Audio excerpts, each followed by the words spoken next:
Hello friends, कैसे हो जी आप सब। तो आपका economic business and commercial law की आज सेकंड क्लास है। आप याद करो, हमने लास्ट क्लास में डिस्कस किया था अबाउट द सिलेबस। सेकंड हमने पढ़ा था ये हम economic business and commercial laws को पढ़ क्यों रहे हैं और जो जो चैप्टर दिए गए हैं उनकी रेलेवेंसी क्या है। देखो, इसको हमने जब लास्ट क्लास में डिस्कस किया था तो 3 पार्ट्स में हमने पढ़ना है इसको। First part, second part, third part. First part में FEMA, foreign exchange management act, RBI, NBFC, इनसे रिलेटेड लॉज को पढ़ना है। सेकेंड पार्ट हमारा था कंपटीशन एक्ट, जिसके बारे में हमने थोड़ा सा ओवरव्यू लिया था, 2002 का है। और तीसरे में अदर लॉज थे सारे, और वो मोस्टली बिजनेस लॉ भी हैं, कमर्शियल लॉ भी हैं, सब तरह से मिले जुले लॉज हैं। ये economic business and commercial loss, और इसको 40 मार्क्स का रखा गया। ऐसा क्यों किया गया, इतनी वेटेज क्यों दी गई? तो मैंने लास्ट क्लास में एक न्यू इंडस्ट्रियल पॉलिसी की भी बात की थी, हम उस पर डिस्कस करेंगे। क्योंकि जब हम economic growth, economic activity, economic loss की बात करते हैं तो एक वर्ड टर्म है न्यू इंडस्ट्रियल पॉलिसी, जो आपने पढ़ी है, बट मुझको उसको ब्रशअप करना ज़रूरी है। और आपने किस तरह से उसको पढ़ा होगा मुझे नहीं मालूम। तो आज की क्लास में बेसिकली न्यू इंडस्ट्रियल पॉलिसी पे लेना जा रहा हूँ, ताकि आपको ये समझ पाएँ कि हमारी इसका रोल इकोनॉमिक ग्रोथ में क्या रहा। और हमें अब फेमा 40 मार्क्स का क्यों पढ़ाया जा रहा है, क्यों ये लॉज पढ़ाए जा रहे हैं, ये 25 मार्क्स का क्यों पढ़ाया जा रहा है, इन सब का रेलेवेंस कहीं ना कहीं इससे जुड़ जाता है। क्योंकि जब आप न्यू इंडस्ट्रियल पॉलिसी में आप देखते थे लिबरलाइजेशन, प्राइवेटाइजेशन, ग्लोबलाइजेशन। ग्लोबलाइजेशन होगी तो फेमा सबसे पहले आएगा, फॉरेन बिजनेस स्टार्ट हुआ। कंपटीशन एक्ट, बाहर की कंपनियां आनी शुरू हुई, कंपटीशन बढ़ा, और अदर लॉज को भी हमें अप्लाई करना पड़ा। जैसे मनी लॉन्ड्रिंग बढ़ी, 2 नंबर का काम बढ़ा, बेनामी ट्रांजैक्शन बढ़ी। तो जैसे जैसे बिजनेस ग्रोथ हुई तो इन चीज़ों को और ज़्यादा स्ट्रॉन्ग करने की जरूरत पड़ी, ताकि वो लॉज के थ्रू हम उसको बेटर इम्प्लीमेंटेशन कर पाएँ। तो इसके लिए आज मैं पहले ये समझ के चलता हूँ, और डेफिनेटली मैं ये समझता हूँ कि जो आपने पढ़ा होगा और आज जो हम पढ़ेंगे उसमें आपकी नॉलेज में और इम्प्रूवमेंट होगी, और आप अपने सब्जेक्ट्स के नेचर को और बेटर समझ पाओगे। तो स्टार्ट करते हैं जी, न्यू इंडस्ट्रियल पॉलिसी। और इस पर क्वेश्चन भी आए हुए हैं।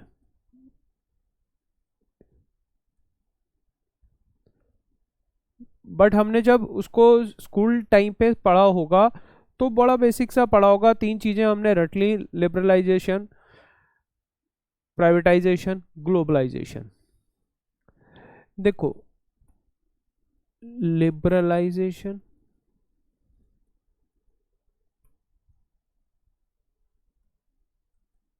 प्राइवेटाइजेशन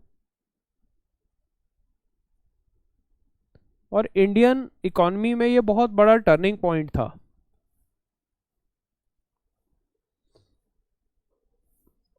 ये 3 चीजें थी जिसको आप एलपीजी के नाम से याद कर लेते हो। अब सबसे पहले बात उठती है कि लिबरलाइज किससे किया गया? आज़ादी हमें किससे चाहिए थी? क्या हम गुलाम थे? नहीं, कंट्रोल्स ज़्यादा थे। तो हमें लिबरलाइज किससे किया गया? गवर्नमेंट की पॉलिसी से, गवर्नमेंट के कंट्रोल से।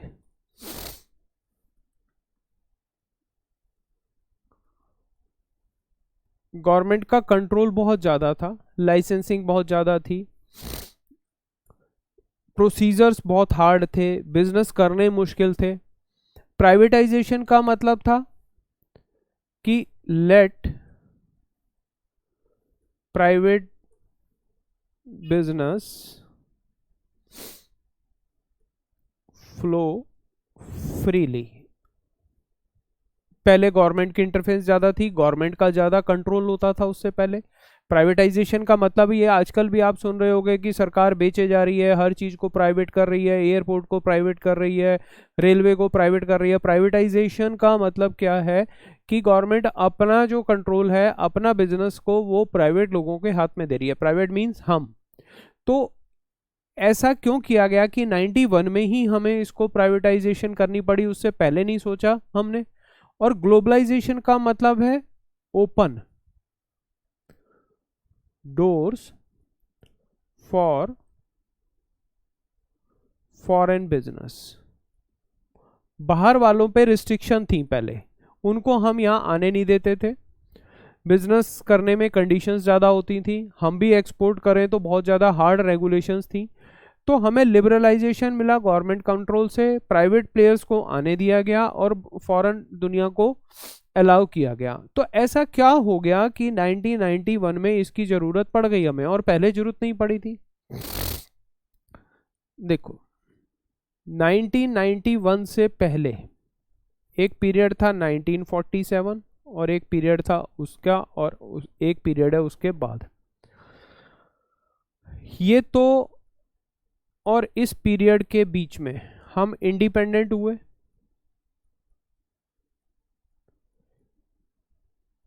इंडिपेंडेंट इंडिया आया, और 1991 के बाद क्या आया, न्यू इंडस्ट्रियल पॉलिसी।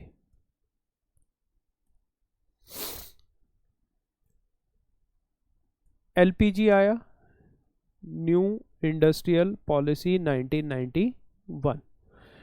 इससे पहले हम आज़ाद ही नहीं थे, ये पीरियड तो हमारा। तो यहाँ पर जब हम इंडिपेंडेंट हुए तो हम गुलाम क्यों हुए थे? क्योंकि फॉरेनर्स यहाँ पर बिजनेस करने आए थे भाई, ब्रिटिशर्स यहाँ पर बिजनेस करने आए थे, मुगल्स यहाँ पर बिजनेस करने आए थे। धीरे धीरे उन्होंने हम पर कंट्रोल किया और हमें गुलाम बना लिया। और जब हम आज़ाद हुए तो गवर्नमेंट ऑफ इंडिया ने डोर क्लोज किए। किसके लिए?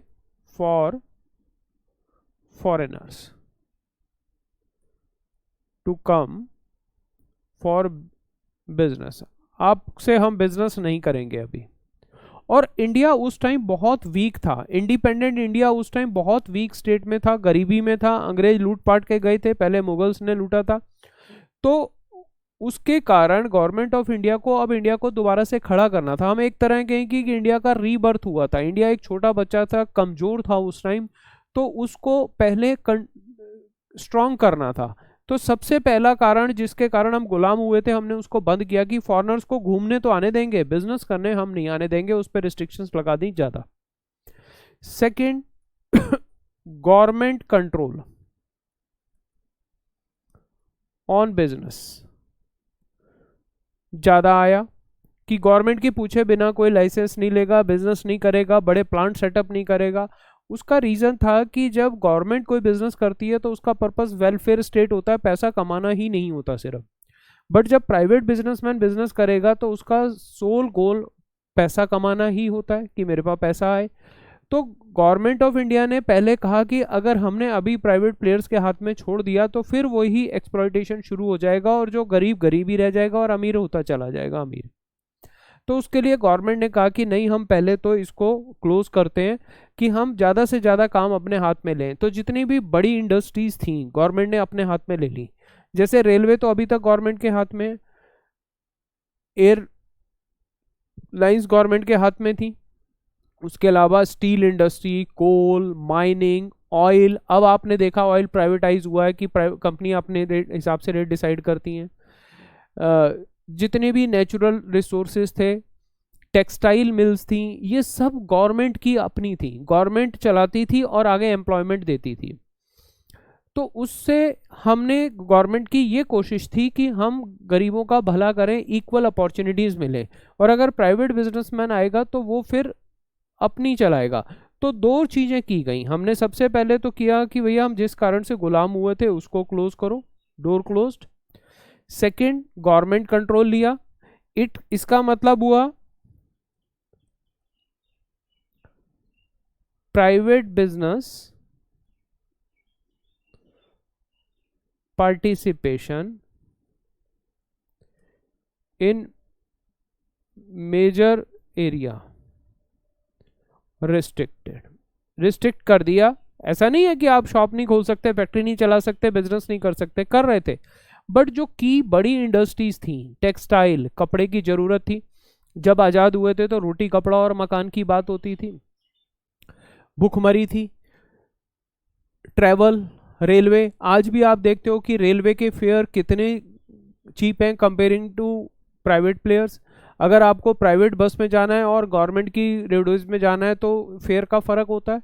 आप ट्रेन में जा रहे हो या आप प्राइवेट व्हीकल हायर कर रहे हो तो फेयर का फ़र्क होता है। तो ये जरूरी था गवर्नमेंट को कि पहले इंडिया को खड़ा करना है, जो एक वीक इंडिया था उसको हम स्ट्रॉन्ग करें। तो हमने वो काम बंद किए जिसके कारण हम वीक हुए थे, तो पहले बाहर वालों को आना बंद किया। सेकंड, हमने प्राइवेट बिजनेस पे रिस्ट्रिक्शंस बहुत लगा दी, लाइसेंसिंग बहुत बढ़ा दी, licensing made hard and compulsory, ये इफेक्ट हुआ। तो ये 91 तक ऐसा चलता रहा। इसका इफेक्ट अच्छा भी हुआ और बुरा भी हुआ। अच्छा ये हुआ कि हम खड़े हो पाए, बुरा ये हुआ कि फॉरेन बिजनेस जब यहाँ नहीं आ रहा था तो उसका इफेक्ट ये आ रहा था कि फॉरेन टेक्नोलॉजी नहीं आ पा रही थी। सेकंड, फॉरेन करेंसी की दिक्कत आ रही थी कि अब अगर इंडिया को बाहर से कुछ मंगवाना है तो उसको फॉरेन करेंसी चाहिए। अब फॉरेन करेंसी चाहिए तो कहाँ से लाओ, प्रिंट तो कर नहीं सकते। तो फॉरेन करेंसी के दो रास्ते हैं, या तो वर्ल्ड बैंक से लोन ले लो या आप एक्सपोर्ट करो और कमाओ अपने पास। अब उस टाइम हमारे पास ही खाने को नहीं मिलता था तो हम एक्सपोर्ट नहीं करते थे। गवर्नमेंट का कंट्रोल ज़्यादा लंबा हो गया तो उसका इफेक्ट क्या हुआ कि गवर्नमेंट इंडस्ट्री लॉसेस में चल रही थी सारी, इकोनॉमिक ग्रोथ हो ही नहीं पा रही थी, गवर्नमेंट को टैक्स ही नहीं मिल रहे थे, तो लोकल ग्रोथ भी नहीं हमारी हो पा रही थी। और जब गवर्नमेंट को टैक्स नहीं मिलेंगे तो वो कंट्री की वेलफेयर के लिए कैसे काम करेगी।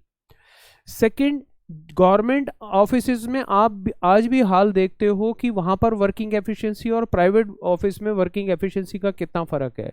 फॉर एग्जांपल, आप प्राइवेट बैंक में चले जाओ और गवर्नमेंट बैंक में चले जाओ, आप दोनों में सर्विसेज का फर्क देखते हो। ऐसे ही आप किसी भी प्राइवेट जगह पर जाओ, गवर्नमेंट हॉस्पिटल में चले जाओ और प्राइवेट हॉस्पिटल में चले जाओ, सर्विसेज का फर्क है। गवर्नमेंट एम्प्लॉई बहुत ज़्यादा लीनियंट हो चुके थे, रोज की स्ट्राइक्स, काम करना नहीं, सैलरी तो गवर्नमेंट से आ रही है। अब गवर्नमेंट के पास कैश क्रंच था, लोकल इंडस्ट्री डेवलप नहीं हो पा रही थी। सेकंड, हमारी जीडीपी उतनी नहीं स्ट्रांग हो पा रही थी। थर्ड, फॉरेन करेंसी नहीं आ पा रही थी क्योंकि हम फॉरेनर्स के साथ बिजनेस हमने बंद कर रखा था। अब 1991 में ऐसी क्या जरूरत पड़ी कि हमें ये रिस्ट्रिक्शंस हटानी पड़ी। लिबरलाइज क्या किया, मतलब गवर्नमेंट ने अपने कंट्रोल से लिबरलाइज किया कि भैया ठीक है, मैं आज़ादी देती हूँ, प्राइवेट बिजनेसमैन को बिजनेस करने दो, मैं अपने लाइसेंसिंग की रिस्ट्रिक्शंस को कम करती हूँ, रेगुलेशंस को कम करती हूँ। सेकंड, गवर्नमेंट ने कहा कि नहीं जी, प्राइवेट प्लेयर अब आप आओ, जैसे रिलायंस, टाटा, ये लोग बिजनेस इजीली कर पाए, तो ये बड़े बिजनेसमैन आए सारे। थर्ड, ग्लोबलाइजेशन, की नहीं जी आप फॉरेन प्लेयर्स को आने दो। तो फॉरेन प्लेयर्स को आने दो से क्या इफेक्ट हुआ और उस टाइम पर ही हमने क्यों किया, यहां समझना। फॉरेन बिजनेस, अब जो आप फेमा पढ़ोगे ना तो आपको समझ आएगा। फॉरेन बिजनेस इंपोर्ट हो रहा है और एक्सपोर्ट हो रहा है। इंपोर्ट का मतलब है बाइंग फ्रॉम आउटसाइड इंडिया और सेलिंग आउटसाइड इंडिया, चाहे वो हमारी गुड्स हैं चाहे सर्विसेज हैं। इंपोर्ट एक्सपोर्ट ऑफ गुड्स और सर्विसेज दोनों होता है। अब फॉरेन बिजनेस में जब आप इंपोर्ट करोगे तो इंपोर्ट में आपको नीड ऑफ फॉरेन करेंसी, क्योंकि अब जब बाहर से कोई भी हम इंपोर्ट करेंगे तो इंडिया डिफेंस का सामान सबसे ज़्यादा इंपोर्ट करता था, ऑयल सबसे ज़्यादा इंपोर्ट करता था। अब ऑयल और डिफेंस की चीज़ों को इंपोर्ट करने के लिए हमें फॉरेन करेंसी देनी पड़ती थी, लेट से डॉलर, सबसे बड़ी करेंसी कौन सी है? डॉलर, जो वर्ल्ड वाइड चलती है। अब डॉलर आए कहां से जी? हम एक्सपोर्ट तो करते नहीं। एक्सपोर्ट करोगे तो आप क्या करोगे? Earn foreign currency. अब फॉरेन करेंसी का आरबीआई ऑफिस है, फॉरेन करेंसी आपको चाहिए तो आपको आरबीआई जाना पड़ेगा। अब इंपोर्टर है वो आरबीआई से परचेज करने जाएगा। अब आरबीआई के पास फॉरेन करेंसी का इनफ्लो कैसे होगा?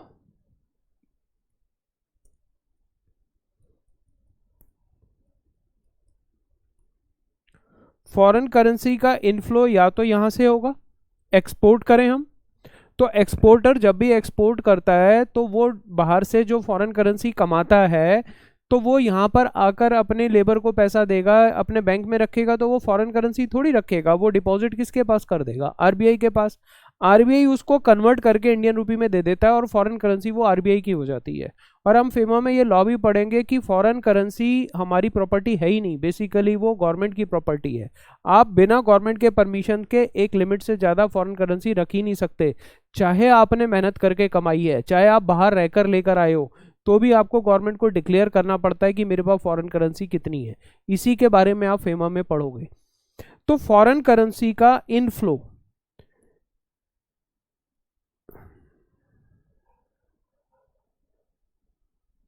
वो कहां से होगा?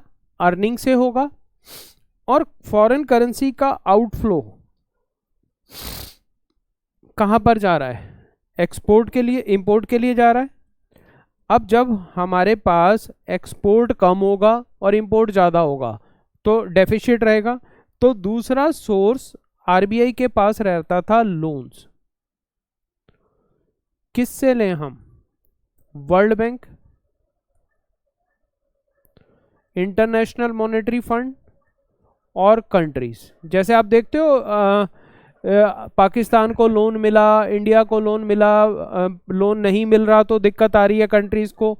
तो जब 1991 से पहले क्या था कि हमारे लोन से ही गुजारा हो रहा था, हम कमाते तो कम थे तो हम लोन ले लेते थे बाहर से, वर्ल्ड बैंक से। अब वो जब हम लोन लेते थे तो उस पर इंटरेस्ट में ही हमारा पैसा निकल जाता था, तो फॉरेन करेंसी का मिसमैच हो रहा था। देखो अब अगर मैं सिर्फ आरबीआई की फॉरेन करेंसी की बात करूं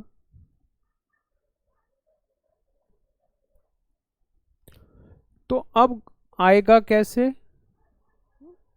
और आउटफ्लो कैसे होगा? इनफ्लो तो होगा एक्सपोर्ट से, या आप लोन ले लो, कमाओ, अर्न करो,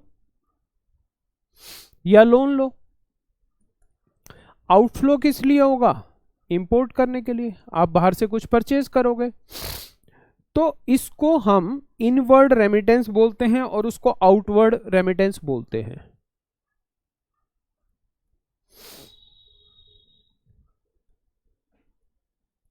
और ये क्या हो गया? Outward remittance. अब जब हमारे पास लोन बढ़ते जा रहे हैं तो एक लिमिट तक ही तो लोगे, और यहां पर ये क्या होते हैं? Foreign reserves. अब जब 1991 में आया तो ये रिजर्व्स बहुत ज्यादा डाउन हो गए। क्यों डाउन हुए? कि ऑयल का रेट बहुत बढ़ गया था। ऑयल का रेट क्यों बढ़ा? 1991 में पूरे वर्ल्ड में ऑयल की प्रॉब्लम हो गई थी और उसका कारण था इराक ने कुवैत पर अटैक कर दिया था, जिसके ऊपर एयरलिफ्ट मूवी भी आई है अक्षय कुमार की। अगर आपने देखी हो, ना देखी हो तो समझ जाना। और उस टाइम पर मैं बीकॉम सेकेंड ईयर में था तो मैं स्टॉक मार्केट में ही था, और उस टाइम स्टॉक मार्केट में काफ़ी डाउनफॉल आया था जस्ट बिकॉज ऑफ कि ऑयल के प्राइस बहुत हाई हो गए थे। ऑयल के प्राइस हाई होने से क्या होता है? तब इलेक्ट्रिफिकेशन नहीं था, सारी रेलवे डीजल पे चलती थी, इंजन्स, इलेक्ट्रिकल व्हीकल्स नहीं थे, बैटरीज वर्ड नहीं था, हर चीज ऑयल पे डिपेंड थी। मतलब जो फैक्ट्रियों में मशीन्स चल रही हैं उनके लिए ऑयल चाहिए, जनरेटर्स ऑयल चाहिए, पावर बैकअप तब नहीं होते थे, बिजली बहुत ज़्यादा जाती थी तो बड़ी इंडस्ट्री को जनरेटर्स पे डिपेंड होना पड़ता था, तो उनके पास ऑयल नहीं है। ट्रांसपोर्ट सारा का सारा इलेक्ट्रिकल व्हीकल ही नहीं थे और ना सीएनजी तब होती थी, सिर्फ हम ऑयल पर डिपेंडेंट थे। अब इराक ने जब कुवैत पर अटैक किया तो उस अटैक के कारण उस एरिया के ऑयल वेल्स में आग लग गई थी। आपको मालूम है मेजोरिटी ऑफ ऑयल वर्ल्ड का गल्फ कंट्रीज में ही है, और जब वहां पर ऑयल वेल्स में आग लग जाती है तो वो महीनों और सालों बुझ नहीं सकती, तो ऑयल की कमी हो गई, सप्लाई वर्ल्ड में कम हो गई, प्राइस डबल ट्रिपल हो गए, और इंडिया के पास अब महंगा ऑयल खरीद खरीद कर फॉरेन रिजर्व खत्म होने लग गए थे। वहां पर फिर जो PV Narasimha Rao ji prime minister थे और हमारे मनमोहन सिंह जी फाइनेंस मिनिस्टर थे जो बाद में पीएम बने, उन्होंने मिलकर ये डिसाइड किया कि नहीं भाई, अब अगर कंट्री चलानी है तो हमें इंडिया को चेंज करना पड़ेगा, बहुत हो गया सरकारी कंट्रोल, बहुत टाइम हो गया हमें इसको संभालते हुए। अब ये कंट्री की ग्रोथ तभी हो सकती है जब हम वर्ल्ड को ओपन करें, बाहर वाले यहाँ पर बिजनेस करने आए और हम बाहर बिजनेस करें, एक्सपोर्टर्स को छूट दें और हम अपना कंट्रोल कम करें और प्राइवेट बिजनेसमैन को ग्रो करने दें। आप देखना 91 के बाद ही इंडिया की एक्चुअल ग्रोथ हुई है, जब प्राइवेटाइजेशन हुई, गरीबी कम हुई है। और आज भी मैं सुनता हूँ कि जैसे किसान आंदोलन वगैरह है या कई नेता इतना गलत बोलते हैं इंडस्ट्री के लिए, प्राइवेट बिजनेसमैन के लिए, अंबानी अडानी इतना गलत बोलते हैं, इन लोगों को ये नहीं पता कि ये बड़ी कंपनियां, प्राइवेट प्लेयर्स बिजनेस का इंडिया का एक बहुत बड़ा प्लेटफॉर्म है। आप ये मान के चलो पहले सरकारी नौकरी कहाँ मिलती थी आसानी से, और आज भी नहीं मिलती, और सरकार सबको नौकरियां नहीं दे सकती। आप ये समझो कि हम आपके सर्कल में जितने लोग भी जॉब कर रहे हैं वो majority of them private businessman के पास जॉब कर रहे हैं, प्राइवेट कंपनीज में जॉब कर रहे हैं, गवर्नमेंट जॉब नहीं मिलती इतनी आसानी से। सेकंड, वहाँ ग्रोथ उतनी नहीं हो पाती। थर्ड, आपके सर्कल में जितने भी लोग बिजनेस कर रहे हैं वो प्राइवेट बिजनेसमैन के प्रोडक्ट को ही बेच रहे हैं। और आप मान के चलो कि 91 से पहले आप अपने पेरेंट्स से पूछना कि पहले कितनी चीज़ें हमें अवेलेबल थीं। जैसे पेप्सी कोक जैसी चीज़ नहीं थी, फेंटा कोक वगैरह आती थी, और उस टाइम कोल्ड ड्रिंक बहुत बड़ी बात होती थी, कोई गेस्ट आए तो 1 2 4 6 बोतल खरीद के लाते थे, घर पे नहीं रखी जाती थी, फ्रिज घरों में नहीं होते थे, टीवी घरों में नहीं होते थे, बहुत रिस्ट्रिक्टेड खाने पीने की चीज़ें थी, पैकेज फूड की कोई कंसेप्ट नहीं थी। तो इंडिया बहुत पिछड़ता चला जा रहा था। उससे क्या हो रहा था, जब नए प्लांट और फैक्ट्री ही नहीं लग रहे थे, हर बंदा कह रहा था मेरे को तो गवर्नमेंट जॉब मिल जाए, गवर्नमेंट सैलरी देती रहे कि मैं काम करूं ना करूं, वो बेसिकली गवर्नमेंट एम्प्लॉयज देश के ऊपर बर्डन बन चुके थे। कई गवर्नमेंट डिपार्टमेंट लॉसेस में चल रहे थे और वो एम्प्लॉय बैठ के ऐश कर रहे थे, रिश्वतखोरी कर रहे थे, माल बेच देते थे। और आज भी होता है, सरकारी कंपनियों में चोरी छुपे माल बेच दिया जाता है, स्टॉक बेच दिया जाता है, सड़कें बनती हैं तो आप देखते हो मटेरियल कुछ डलता है, कॉन्ट्रैक्ट कुछ होता है। तो ये अब आप हाईवेज पे जाते हो, आपने देखा टोल प्लाजा प्राइवेट हुए, क्या वो टोल प्लाजा प्राइवेट होने से सड़कों का बेटरमेंट हुआ कि नहीं हुआ? वो आपसे चार्जेस जरूर लेते हैं बट आपको सड़क बेटर मिल रही है हाईवेज पे, जो गवर्नमेंट नहीं कर सकती थी, क्योंकि गवर्नमेंट एम्प्लॉय ही करप्ट है। गवर्नमेंट एम्प्लॉय सारे करप्ट नहीं है, बट गवर्नमेंट एम्प्लॉय क्या, वैसे तो हम ह्यूमंस इंडियंस ही करप्शन फैलाते हैं और हम ही करप्शन का पार्ट हैं, तो गवर्नमेंट तो हमने बनाई है ना। तो इसके लिए प्राइवेट पार्टिसिपेशन से सबका भला हुआ, इकोनॉमी में ग्रोथ हुई, बड़ी फैक्ट्रियां लगी, एम्प्लॉयमेंट जनरेट हुई, टीसीएस, इन्फोसिस जैसी कंपनियां सेटअप हुई, रिलायंस के एक्सपेंशन हुए, टाटा मोटर के एक्सपेंशन हुए, कारें बननी इंडिया में शुरू हुई। 91 से पहले कारें ही कहाँ बनती थी? मारुति का प्लांट 1983-84 में शुरू हुआ था सबसे पहला, मतलब उससे पहले इंडिया में 2 ही कारें चलती थी, एम्बेसडर और फिएट। और अब देखो आप कितने मॉडल हैं वर्ल्ड में, कितनी कारें इंडिया में बन रही हैं। अब इसका इफेक्ट क्या हुआ, इस पर आते हैं। तो आओ अब आगे समझते हैं कि इस ग्लोबलाइजेशन के क्या क्या इफेक्ट हुए। देखो, ग्लोबलाइजेशन,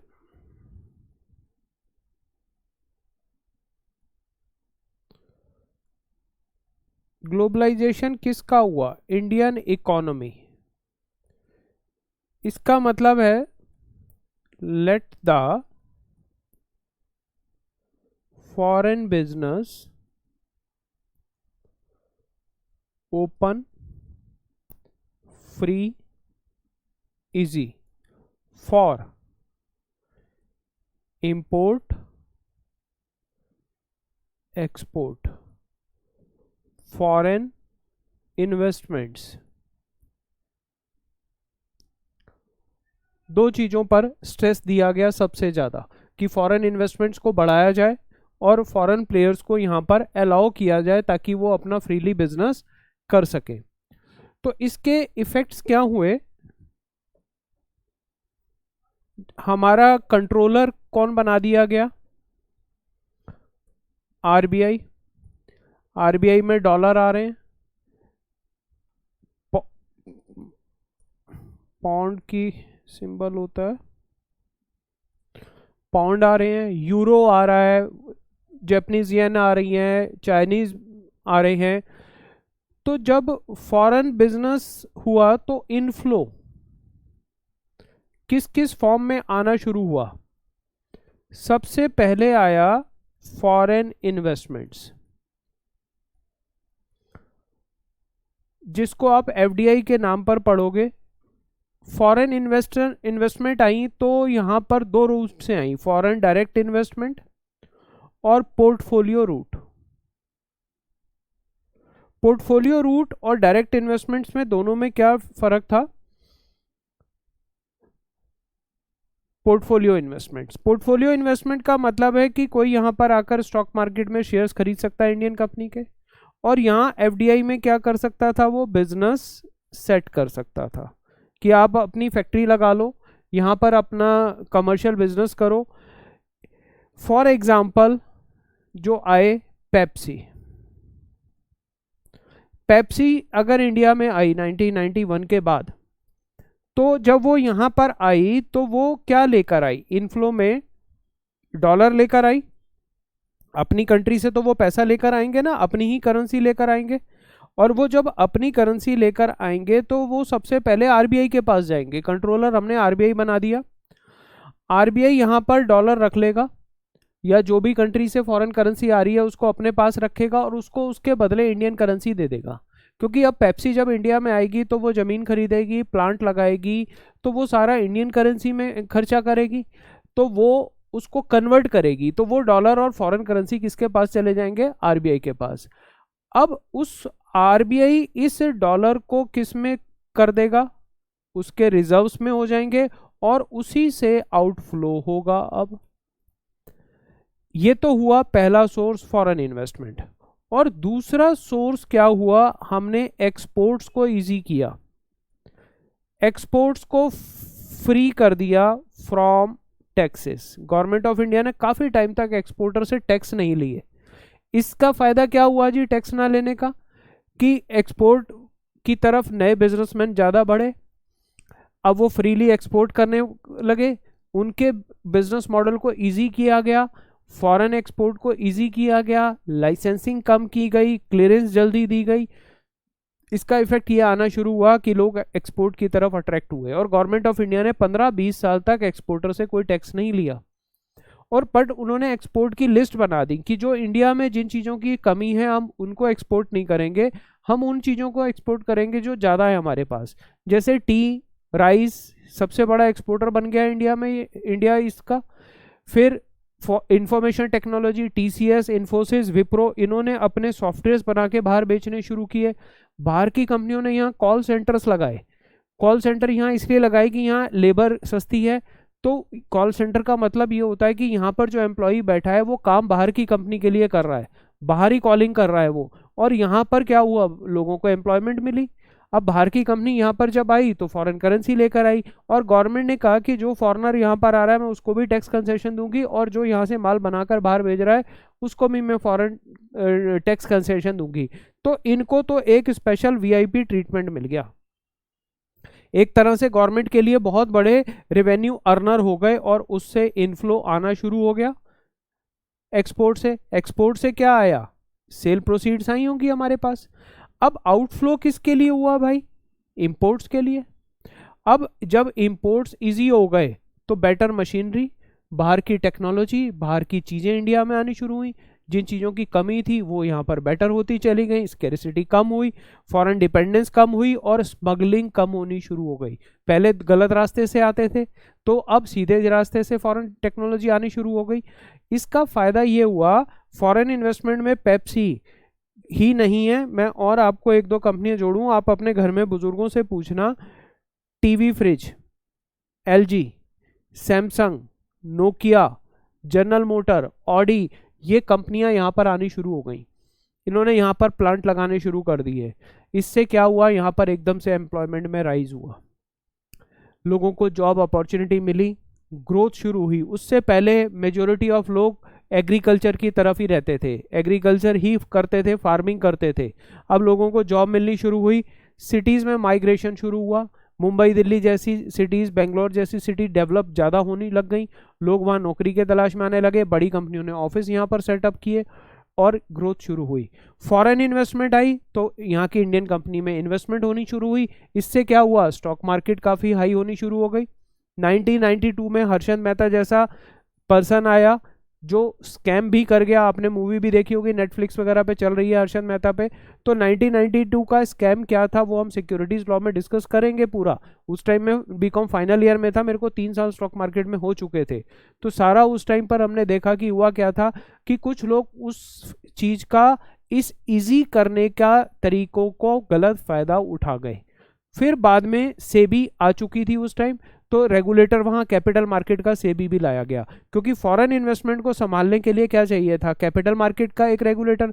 तो फॉरेन इन्वेस्टमेंट जो बिजनेस कर रहा है उसको आरबीआई संभाल रहा है, और जो स्टॉक मार्केट में इन्वेस्ट करने आ रहे हैं फॉरेन इन्वेस्टर, उनको सेबी को जिम्मेवारी दी गई, सेबी को और पावर्स दी गई, सेबी को इम्प्रूव किया गया ताकि हम दोबारा से गड़बड़ घोटाले ना हो सके। तो ये ग्लोबलाइजेशन का पर्पस था। अब आज आप देखो कि कितनी फॉरेन कंपनीज इंडिया में आ चुकी हैं। हर कंपनी को यहाँ पर आने के लिए रजिस्ट्रेशन करानी पड़ती है, आरबीआई के परमिशन के बिना फॉरेन करेंसी इधर उधर नहीं हो सकती। इसमें आप प्रोफेशनल्स का बहुत बड़ा रोल है।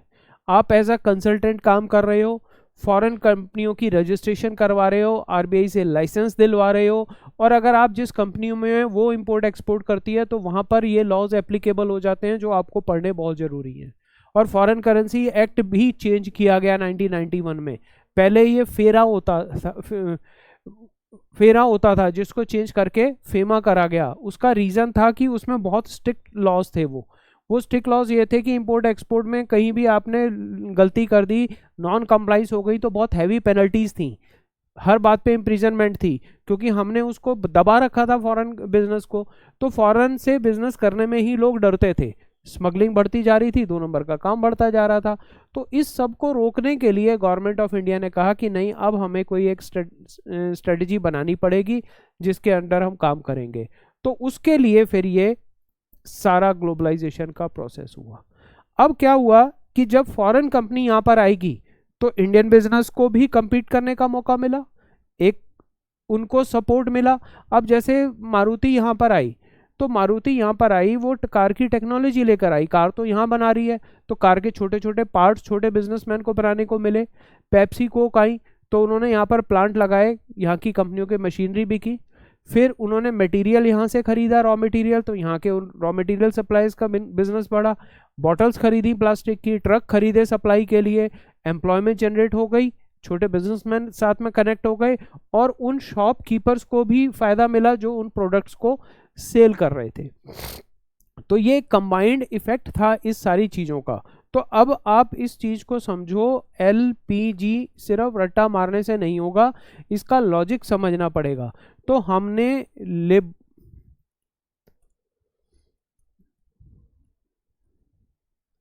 लिबर्टी मिली किससे, from government controls.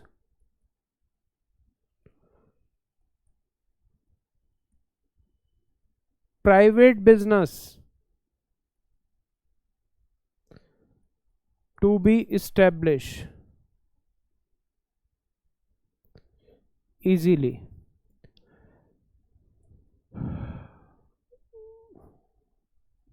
Global business मतलब फॉरेन बिजनेस ओपन किया गया। ये तीन चीजें थी। अब क्या हुआ कि जितनी ज्यादा प्राइवेट सेक्टर की ग्रोथ हुई उतनी ज्यादा प्रोफेशनल्स की भी जरूरत पड़ी। लॉ की कंप्लायंस कौन कराएगा? गवर्नमेंट ने अब इनके लॉ बनाने शुरू कर दिए, तो उन लॉ की कंप्लायंस भी तो करानी थी। तो उससे फायदा इनडायरेक्टली हमें ही हुआ, हम लोगों को फायदा हुआ इस चीज का कि हमें जॉब अपॉर्चुनिटीज मिलने लग गई। सीए प्रोफेशन, सीएस प्रोफेशन पहले उस टाइम पे तक बहुत कम नोन था, वो ज़्यादा नोन हो गया क्योंकि जॉब अपॉर्चुनिटी बनी। जितनी ज़्यादा कंपनियां बनी, जितने ज़्यादा बिजनेस नए बने, उतने ज़्यादा बिजनेस अपॉर्चुनिटीज बढ़नी शुरू हो गई। तो ये सबसे बड़ा फायदा हुआ कि नहीं? तो ये हमारे लिए, और हमें जो अपॉइंट करवाया जा रहा है इसीलिए अपॉइंट करवाया जा रहा है कि भाई आप वहां पर कंसल्टेंसी दो, अपनी एक्सपर्टीज दो आप। तो वो उस एक्सपर्टीज से क्या होगा कि बेटर कंप्लाइंस होगी, गवर्नमेंट का रेवेन्यू बढ़ेगा। अब जब प्राइवेट बिजनेसमैन आया तो गवर्नमेंट जब खुद बिजनेस करती थी तो अपने से टैक्स नहीं ले पाती थी। अब क्या हुआ, जब गवर्नमेंट बिजनेस आया तो वो गवर्नमेंट बिजनेस खत्म हुआ, प्राइवेट प्लेयर आया तो गवर्नमेंट का टैक्स इनकम बढ़ना शुरू हो गया, टैक्स रेवेन्यू बढ़ने शुरू हो गए। ये सबसे बड़ा फायदा हुआ। एक सेकेंड।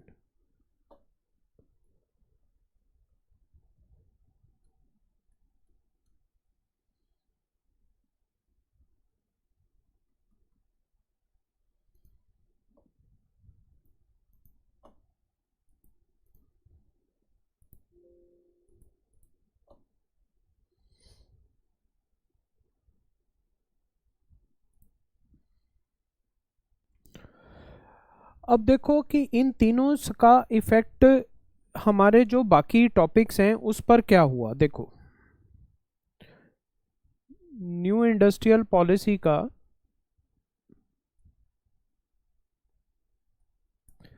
एलपीजी होने से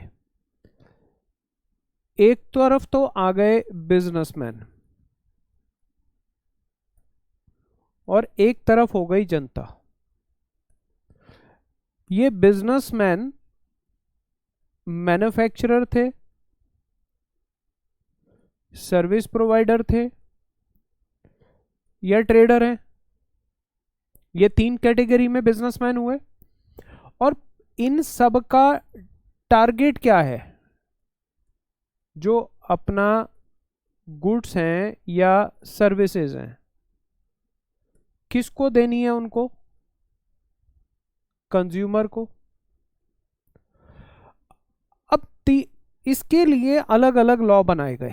सबसे पहले तो आपने न्यू इंडस्ट्रियल पॉलिसी में देखा कि हमारे लिए लॉ बना, फेमा एप्लीकेबल हुआ। एक आईडीआरए, इंडस्ट्रियल डेवलपमेंट रेगुलेशन एक्ट है, छोटा सा सेटिंग अप के चैप्टर में आएगा, सब्जेक्ट में आएगा आपके। आईडीआरए आ जाता है। आईडीआरए है इंडस्ट्रियल डेवलपमेंट रेगुलेशन एक्ट, 1951 का है एक्चुअली में ये। और बेसिकली ये इंडस्ट्री को सपोर्ट, रजिस्ट्रेशन, लाइसेंसिंग के लिए आया। उसके बाद इस कंज्यूमर से जुड़ गए कंज्यूमर एक्ट। कंज्यूमर एक्ट क्यों जुड़ा? क्योंकि सबके सब किसको माल बेच रहे हैं? कंज्यूमर को। तो चीटिंग, फ्रॉड, बेईमानी होने के चांसेस बढ़ते चले गए। दूसरा, इन लोगों में अननेसेसरी कंपटीशन ना हो, गलत कंपटीशन ना हो। मैंने आपको बोला था कि कंपटीशन एक्ट क्यों बनाना पड़ा, लास्ट क्लास की बात याद करो कि अगर बिजनेसमैन अनएथिकली काम करेंगे, आपस में compete करेंगे, बड़ा बिजनेसमैन छोटे को खड़ा नहीं होने देगा, तो उसके लिए कंपटीशन एक्ट 2002 आया। ये 2019 आ गया कि कंज्यूमर को प्रोटेक्ट करो और यहां पर बिजनेसमैन के रॉन्ग कंपटीशन को प्रोटेक्ट करो।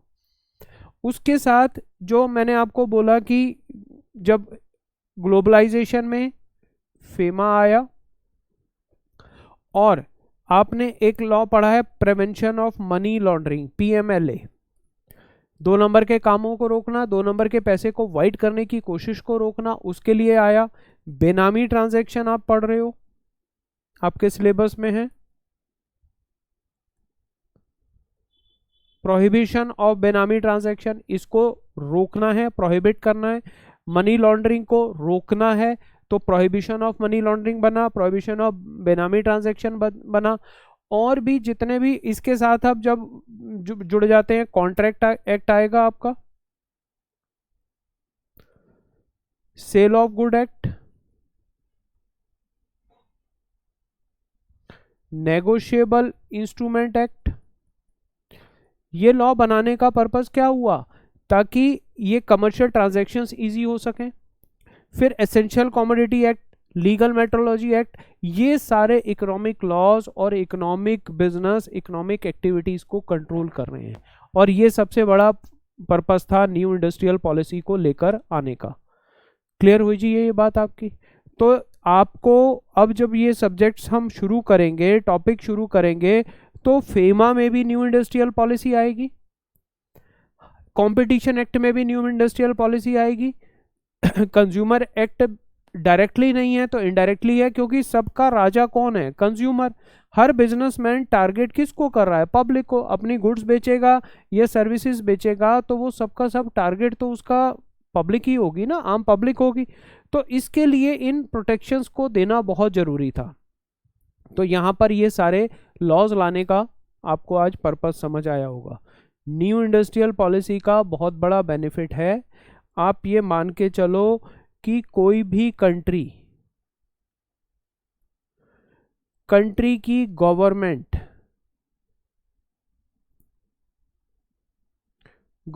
की इनकम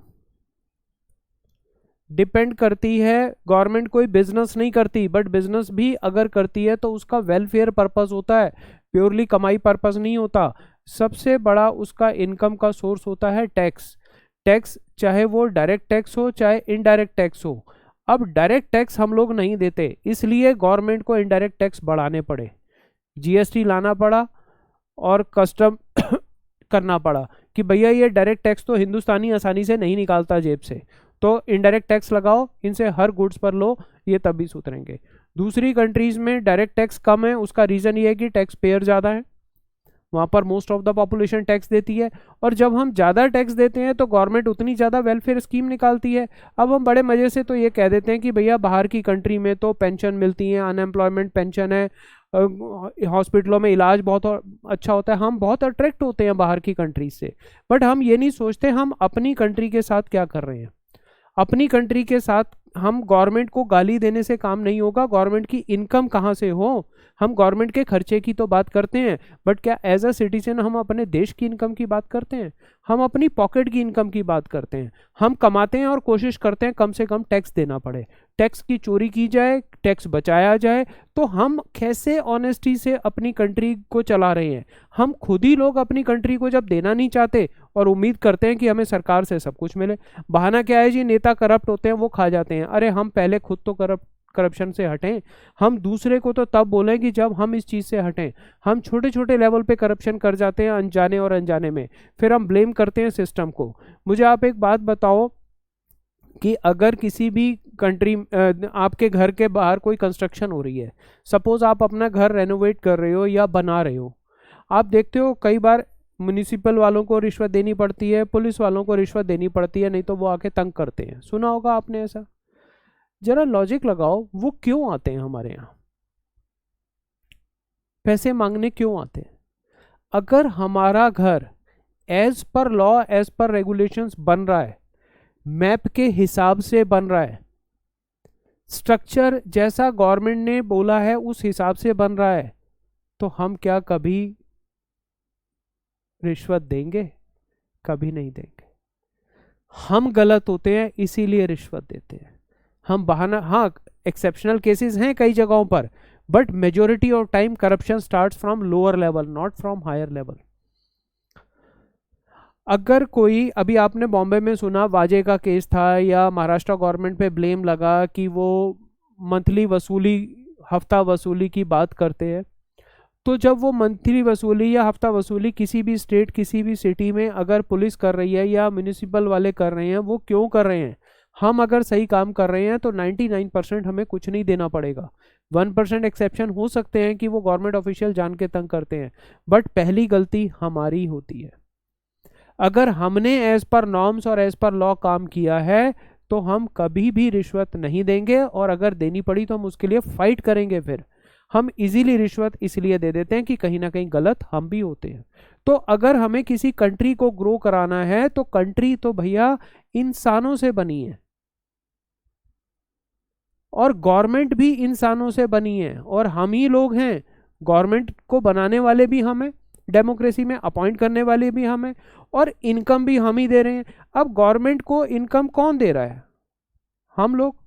अब हम लोग ही जब इनकम को नहीं पूरा डिस्क्लोज करते, सेल को पूरा डिस्क्लोज नहीं करते, आप कितनी भी बड़ी शॉप्स पे चले जाओ, वो लोग क्या कर रहे हैं? बिल झूठे काटते हैं, बिल नहीं देते, जीएसटी पे नहीं करते, जितना कलेक्शन हुआ उसको कम सेल दिखाकर जीएसटी कम पे कर देते हैं। तो ये पहले ही चोरी कौन कर रहा है? हर छोटी छोटी जगह पर ये चोरी हो रही है। और जब तक ये करप्ट सिस्टम ठीक नहीं होगा, गवर्नमेंट की इनकम नहीं बढ़ेगी, तो गवर्नमेंट फ्री फैसिलिटीज़ कैसे देगी? हम गवर्नमेंट को गाली देना जानते हैं, बट हम ये नहीं समझते कि रिस्पॉन्सिबिलिटी हर सिटीजन की है। एजिटेशन होते हैं, जाके तोड़ा फाड़ी कर देते हैं, बसों में आग लगा देते हैं, हमें शांति हो जाती है। मुझे ये बताओ, वो जो सब बस तोड़ी गई, बस जलाई गई, वो पैसा किसका था? गवर्नमेंट का। अरे मूर्खों, गवर्नमेंट का नहीं था, हमारा था वो पैसा अगर गवर्नमेंट वहाँ से बचाती तो कहीं ना कहीं हॉस्पिटल खोलती, पार्क खोलती, हमारी फैसिलिटीज़ को बढ़ाती, हमारी आर्मी और डिफेंस सिस्टम को स्ट्रॉन्ग करती। वो तो हम कर नहीं रहे। हमें तो जहाँ नाराजगी आई, धरना दिया। अब अगर सड़कों पे धरना दे दिया, ट्रैफिक डाइवर्ट हो रहा है, कितना पेट्रोल की बर्बादी हो रही है, कितना इकोनॉमी का सिस्टम हिल रहा है। हम इतने बुद्धिहीन इंसान हैं कि हम इस चीज़ को समझते ही नहीं। हम भावनाओं में बह जाते हैं, क्राउड में चले जाते हैं। हम जैसे कहते हैं ना कि when 100 men come together, each of them gets others mind। मतलब जब भीड़ इकट्ठी होती है तो वो अपना दिमाग खो देती है, वो एक दूसरे का दिमाग लेना शुरू कर देती है। हम अपनी बुद्धि से सोचना बंद कर देते हैं। एक भीड़ हुई, किसी ने कहा मारो मारो, सारे मारने चल पड़ते हैं।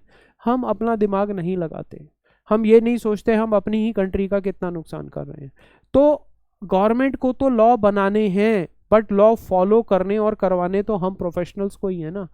अब ध्यान से देखना, सीएस इंस्टीट्यूट क्यों बने हैं? गवर्नमेंट ऑफ इंडिया ने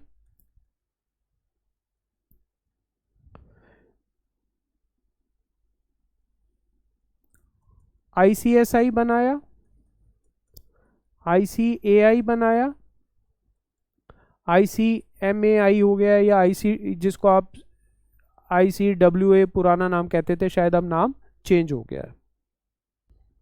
अब ये इंस्टीट्यूट्स क्यों बने? देखो, ये स्पेशलाइज किस में है? Taxation, accounts. हम किस में स्पेशलाइज हैं? ओ सॉरी, मैंने उल्टा लिख दिया। हम किस में स्पेशलाइज होने जा रहे हैं?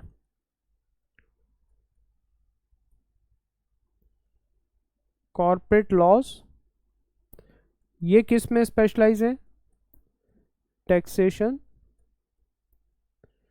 अकाउंट्स, और इसमें कॉस्ट एंड मैनेजमेंट।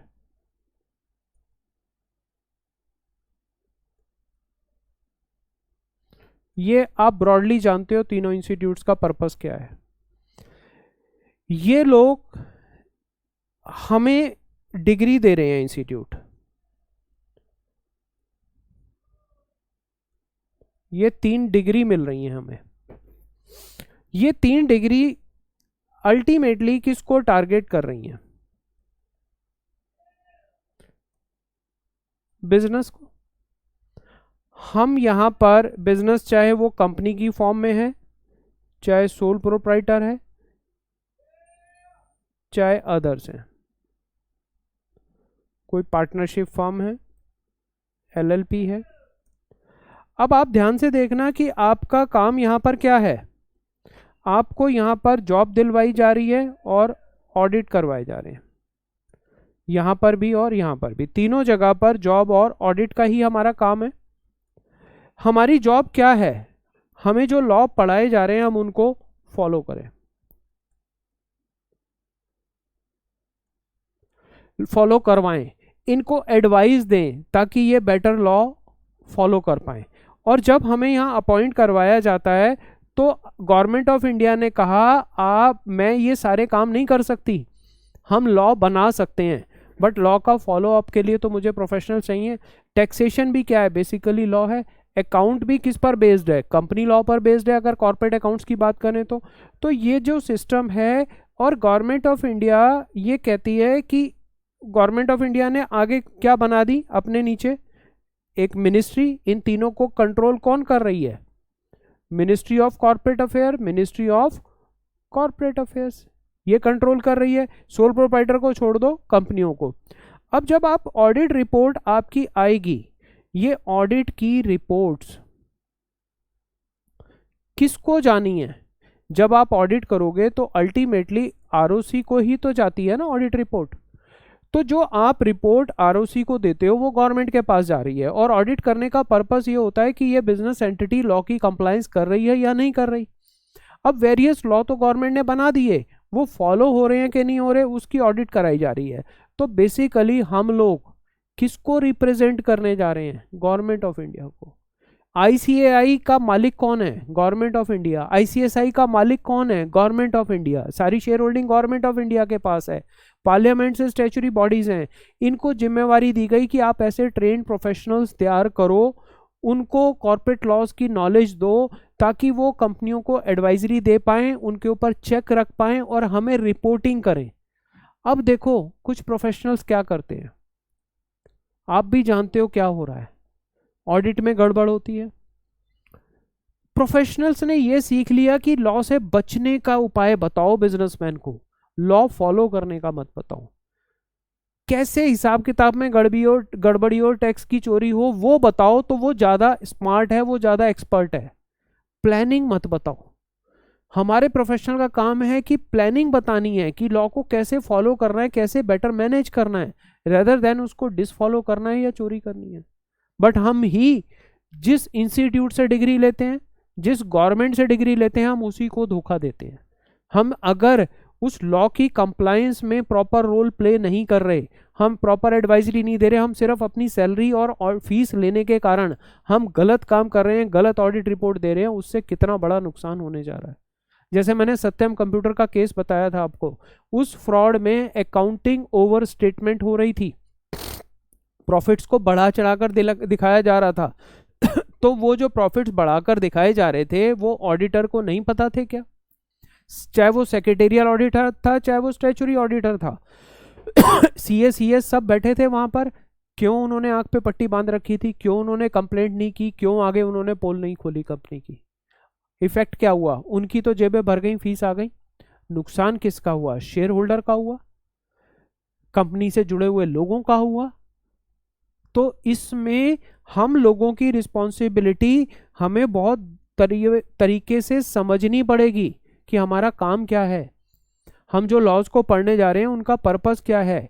जब हम इस रिस्पॉन्सिबिलिटी से आगे लॉज को पढ़ेंगे और आगे एडवाइजरी पर आएंगे, हर इंसान अपने आप को एक अच्छा सिटीजन मानेगा, तभी काम चल पाएगा। अब गवर्नमेंट के पास अगर टैक्स आ रहे हैं तो टैक्स भी पीपल ऑफ इंडिया ही दे रहे हैं।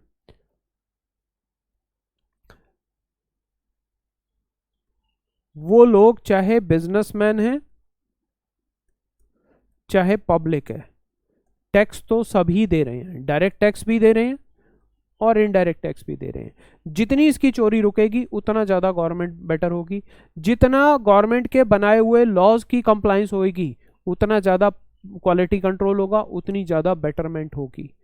तो बच्चों, अब आप जो इस लाइन में आ चुके हो प्रोफेशनल डिग्री लेने, तो इसको ये समझो कि आप बहुत एक रिस्पॉन्सिबिलिटी की डिग्री ले रहे हो।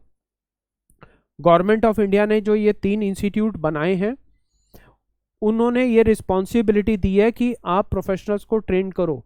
अब आप शॉर्टकट से प्रोफेशनल बन गए, रट्टे मार के प्रोफेशनल बन गए, नकल करके प्रोफेशनल बन गए, तो क्या आप जस्टिफाई कर पाओगे अपनी डिग्री को? क्या आप वो आईसीएसआई से जो डिग्री मिली उसका नाम कर पाओगे आप? अगर आप बेटर कॉर्पोरेट गवर्नेंस में गए, आपका रोल आएगा better corporate governance. Corporate governance better तब होती है जब कंपनी ज़्यादा अच्छे लॉ फॉलो कर रही है, कॉर्पोरेट गवर्नेंस अवार्ड मिलते हैं।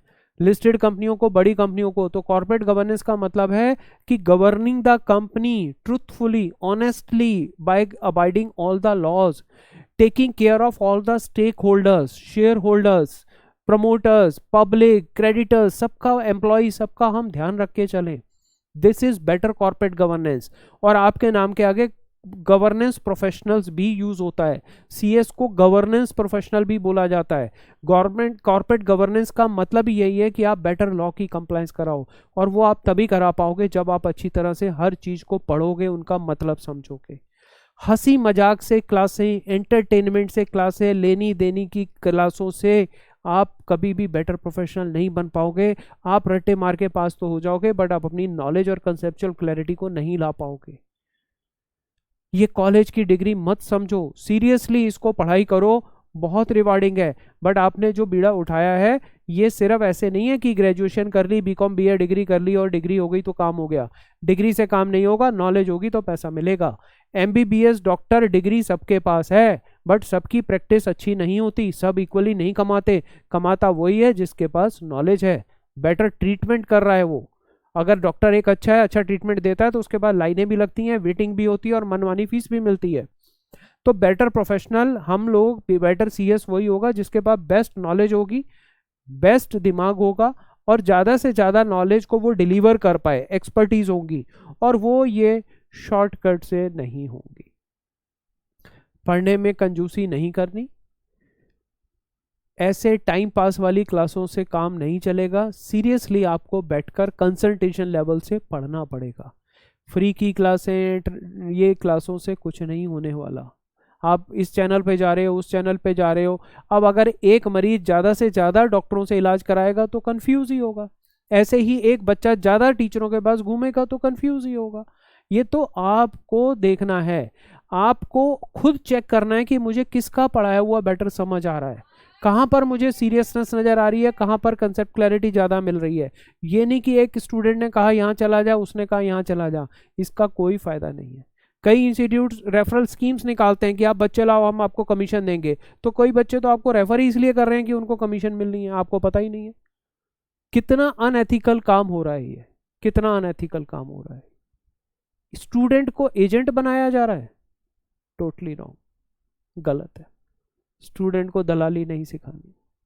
स्टूडेंट, इंसान वही कामयाब है जो अपने दिमाग से चलेगा। अपने दिमाग का मतलब है सेल्फ डिसीजंस। जब तक आप लेने शुरू नहीं करोगे, जब तक आप अपनी इंटेलेक्ट पर भरोसा नहीं करोगे, तब तक कुछ नहीं होगा। जब तक आप क्राउड फॉलोअर बने रहोगे, कॉपी कैट बने रहोगे, गाड़ी नहीं चलेगी। दुनिया में नाम उसी का हुआ है जो जिसने दुनिया से हटकर किया है।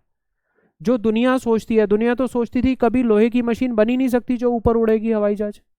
दुनिया तो सोचती थी कभी ये ऐसी बिजली बन ही नहीं सकती। तो जिसने सोचा उसका मजाक ही उड़ा, बट उसने अपनी इंटेलेक्ट और अपने पे भरोसा किया कि यस ऐसा हो सकता है, तो वो सक्सेसफुल हुए। जिसने ये लोगों की मान ली, वो तो क्राउड में ही फंस कर रह जाएगा।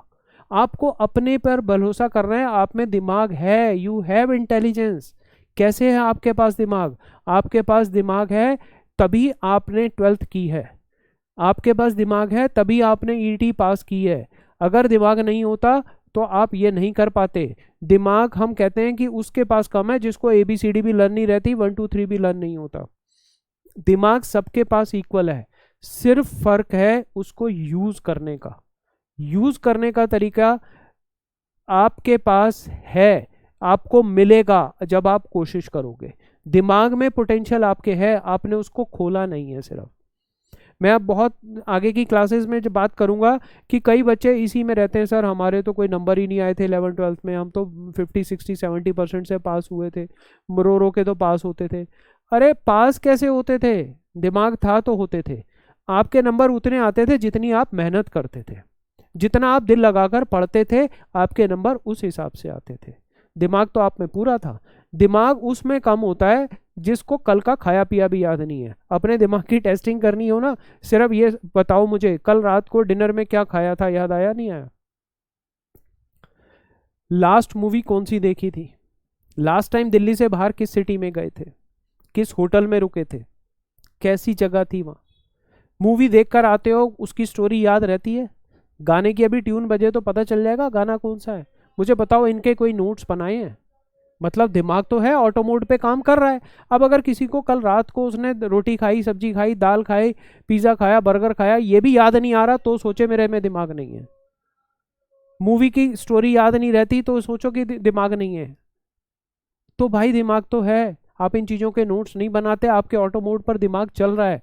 सिर्फ फर्क यह है कि आपने उसको यूज करने का तरीका डेवलप नहीं किया। आप लोगों को देख देख के फंसे पड़े हो, वो ये कर रहा है, वो ये कर रहा है, वो ऐसा है, वो ऐसा है। हट जाओ दुनिया से। अगर 3 साल आप अपनी जिंदगी को दे दोगे ना तो इंसान बन जाओगे। जितना भटकते रहोगे क्राउड में, क्राउड ही बन के रह जाओगे, सक्सेसफुल नहीं बन पाओगे। आपको अपने पे बिलीव करना है, अपनी इंटेलेक्ट पर भरोसा करना है, अपनी पे भरोसा करना है, अपनी नॉलेज को खुद बढ़ाना है। भटकने से नॉलेज नहीं बढ़ेगी, क्राउड में नॉलेज नहीं बढ़ेगी। आपको अपने लिए टाइम देना है रेदर देन लोगों को। अगर आप एक मोबाइल पर सारा दिन लगे हुए तो basically you are giving your time to others, not to yourself. If you are looking number of videos, number of classes, you are searching searching searching, this is loss of time. आप अपना time किल कर रहे हो और दूसरों को दे रहे हो। आप फेसबुक पे जा रहे हो, यूट्यूब पे जा रहे हो, लाइक कर रहे हो, डिसलाइक कर रहे हो। क्या जिंदगी इसके लिए बनी है आपकी?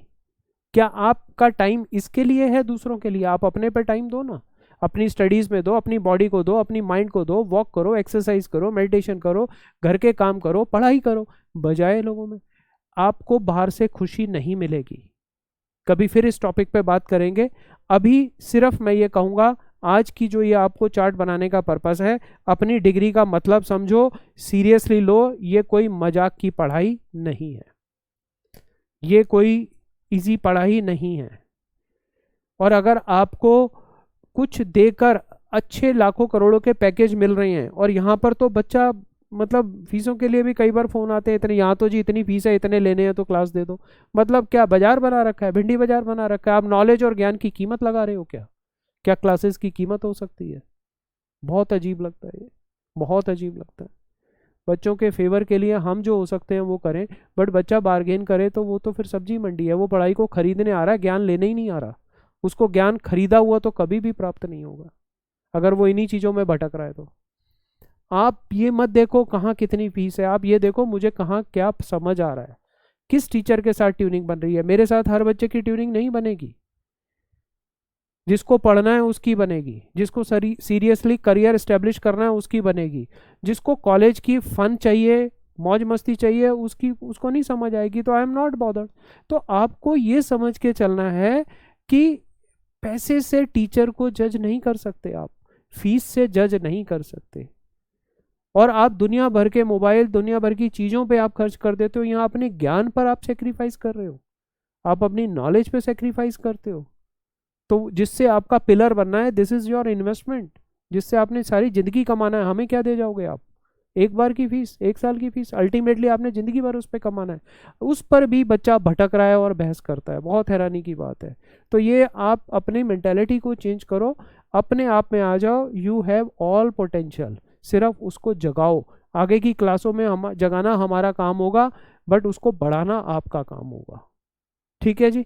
तो आज की क्लास के लिए इतना करते हैं। न्यू इंडस्ट्रियल पॉलिसी का रोल काफ़ी चैप्टर से अटैच्ड होगा, तो मैंने यहाँ आपका बेस बनाया है EBCL में। आगे चलेंगे, फिर मिलते हैं नेक्स्ट क्लास में। All the best, take care, bye bye.